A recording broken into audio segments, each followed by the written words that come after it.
Hi friends, in today's video I'm gonna recap a James Wan movie where he sometimes forgot he was making a horror film and just went straight into action. But hey, it's still fun. So sit back and get comfortable to enjoy the story of. Welcome to Random Recaps. In this video, I'm going to recap the movie. In 1993, Dr. Florence Weaver and her colleagues Fields and Gregory are treating a psychiatric patient named Gabriel at Simeon Research Hospital. During one night, he becomes violent and kills several members of the institution's staff until the doctor manages to sedate him. There, they realize that somehow he has acquired special powers like controlling electricity and transmitting his thoughts through speakers. And seeing how dangerous the patient is, the doctor decides to eradicate him. We cut out the cancer. 28 years later, we meet Madison, a pregnant woman who lives in Seattle with her husband Derek, who is frustrated and angry with her, having suffered 3 miscarriages in 2 years. Due to an argument, Derek hits Madison on the head, so she locks herself in her room until she falls asleep. That night, Derek sleeps on the sofa and wakes up hearing someone turn on the blender, open the fridge, and turn on the television. That guy ends up hitting Derek.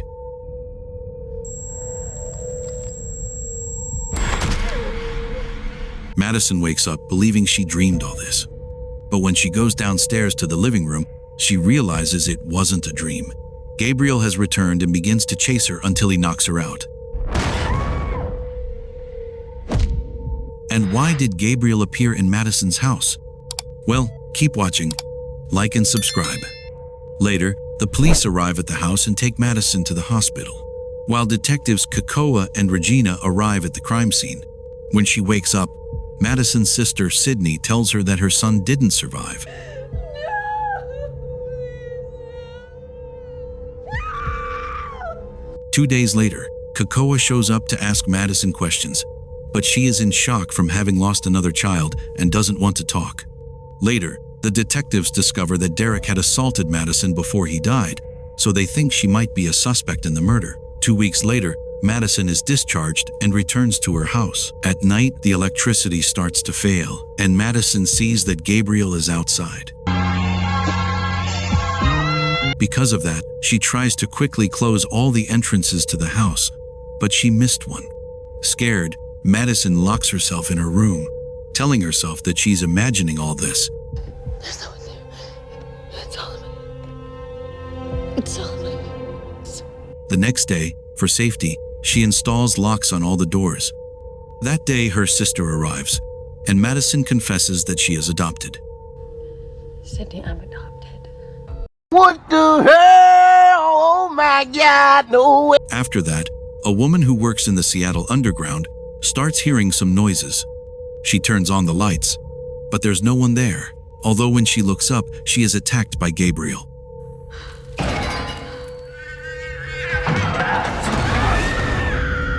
Who kidnaps her and calls Dr. Weaver in front of her to tell her. It's time to cut out the cancer. At Madison's house, the electricity fails again momentarily, and when going down the stairs, she sees someone pass by. When the electricity fails again, her head starts to bleed. Then, when she was about to wash clothes, Madison realizes that her body can't move. And in Dr. Weaver's house, she witnesses Gabriel killing her. Has become.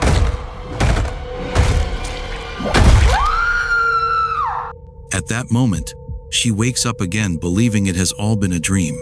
That day, the police arrive at the crime scene, finding only part of the murder weapon because the other part, Gabriel has it.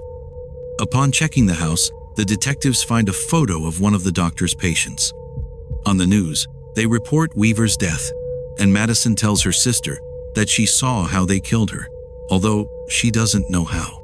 Later, Gabriel is not content with just Dr. Weaver and also goes to seek revenge on Dr. Fields. Madison was trying to sleep, but her body becomes paralyzed again, witnessing Gabriel taking revenge. Upon waking up, she starts screaming, alerting her sister that the killer creature killed another person. Because of that, the two decide to go with the detectives to explain that Madison has been dreaming about the murders. At first, the detectives don't believe her. Bullshit! But due to the insistence, they decide to go see if what she says is real, finding themselves surprised that she was telling the truth. Then Madison gives them a description of the killer, although Regina thinks she's messing with them. What is this shit? So I'm putting out a bolo on Sloth from the Goonies. Madison goes to the bathroom for a moment, and the electricity starts to fail. And at that moment, Gabriel contacts her and calls her by her real name, Emily. Who are you? He tries to remind her that they know each other, and he reproaches her for having forgotten him when she was a girl. When he threatens to kill those who made her forget, Madison starts to remember. Gabriel, no! She takes her sister and tells her what she remembered, while Kekoa discovers that the girl in the photo is Madison. She, along with her sister, travels to her mother's house to learn more about her past.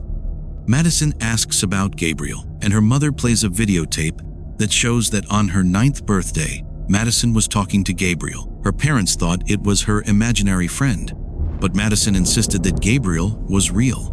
Kekoa continues investigating, finding video files from Weaver where she says she was working with a girl who might have certain psychic abilities. That same night, Madison becomes paralyzed again, witnessing this time the death of Gregory. Kekoa investigates the doctor's location and goes as fast as he can to interrogate him, but he arrives too late.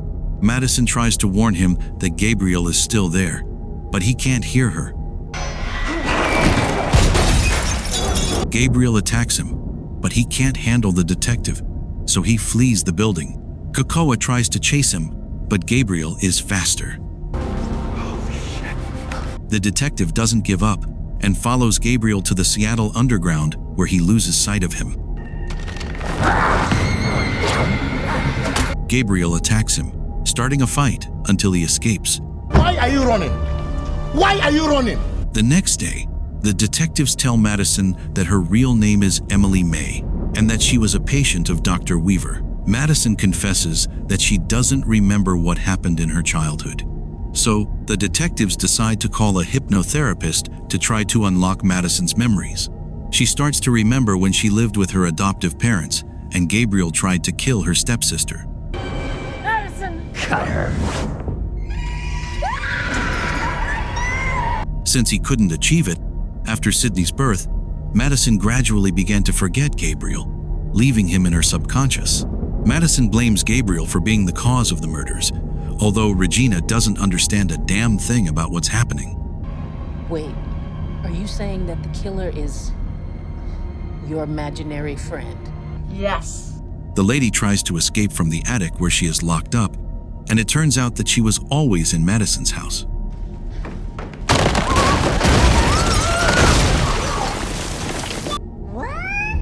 Because of that, the detectives take Madison into custody.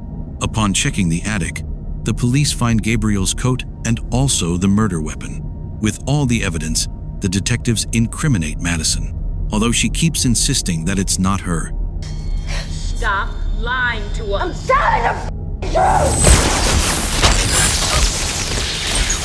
At that moment, Gabriel calls Kekoa to ask him to return his things. Kekoa asks him who he is, and he, between laughs, tells him that he is part of Madison's imagination, who she used to call The devil. Thanks to her mother, Sydney discovers that Madison comes from Simeon Hospital, so she decides to visit it to see if she finds something that helps her sister. In the present, the hospital is abandoned, but Sydney doesn't care and enters, finding Madison's files. Meanwhile, her sister is put in a cell. Sydney finds several videotapes that she takes back home to watch them. There she discovers that Madison's mother, Serena, was raped and decided to leave her 2 children in the care of Dr. Weaver. Madison's stepmother had been told that Serena died in childbirth, but the reality is that Serena is the lady that Gabriel had kidnapped. Sydney puts on another tape where she discovers that Gabriel is not only Madison's brother, but that he is attached to her body like an extreme version of a teratoma. The flapping flotsam, what's that?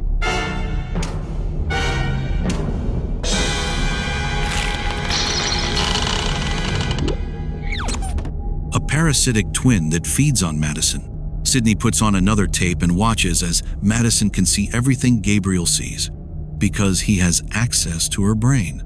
Meanwhile, in the cell, the criminals assault Madison to such an extent that they woke up Gabriel.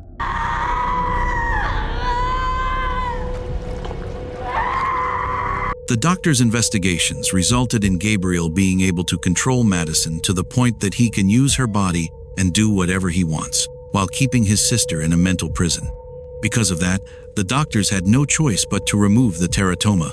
But since it was attached to Madison's brain, Weaver decided to remove what she could and leave the rest sealed in her brain.